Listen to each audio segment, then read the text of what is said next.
Missed Thursday's show? Here's the recap, presented by Honda. What'd you make of Zion's debut last night, sir? I thought it was really impressive, particularly because he was really good at what was always perceived to be the biggest, right? What's perimeter shooting. Didn't really display his explosiveness that we all know he has, and I think part of that is he's still getting confidence. You know, he hadn't played in the real game, but his feel was what was most impressive. The guy is just exciting. You know, you're on the edge of your seat waiting to see what he's going to do next, and he's still going to have to lose some weight. That's another big issue for him.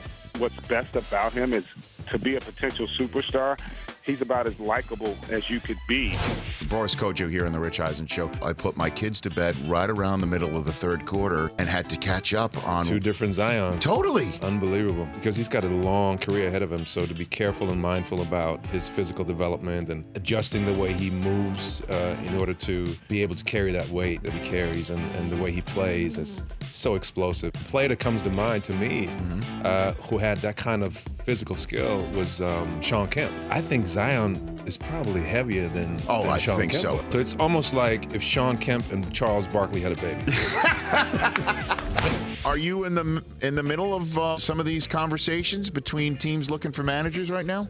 A little bit. You know, nothing that, obviously I'm not going to talk about it publicly like a lot of people seem to be comfortable with. In terms of those jobs that are open, certainly the one in Houston, whoever takes it has got to change opinions. I always felt like there was a lot of professional envy of the Astros. You know, they won. They beat a lot of people, and we all question the things that we're not willing to do ourselves or may not understand.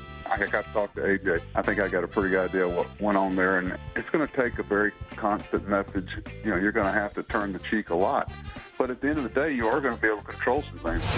Folks paying their final respects to David Stern. What was it like in that building? There were some great moments of humor. There were also some tear-jerking moments. Magic Johnson getting up, speaking from the heart, saying that David Stern saved his life. David Stern's son, Eric, talking about how his dad likes to tell dirty jokes, and he told a couple dirty jokes to the audience Is at large. that right? It was cracking up. So, it was at Radio City Music Hall.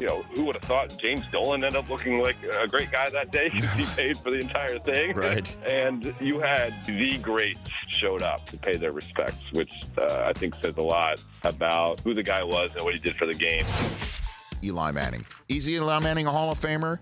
You bet he is. First ballot, we can have our arguments. Chips down, team goes to the playoffs. Who's one of the best ever at it? When the Brady Belichick Patriots were coming to town and they were unbeatable way before the Philly special took care of them. Who's the only quarterback who got it done? Eli Manning. And with everybody thinking he could never be all that, because there's Peyton. Don't forget that pressure. First rate, first class, all the time, never not, never slipped. In a New York market that was ready when he did. Eli Manning, retiring from the Giants on Friday. Congratulations, Eli. A Hall of Fame career for sure.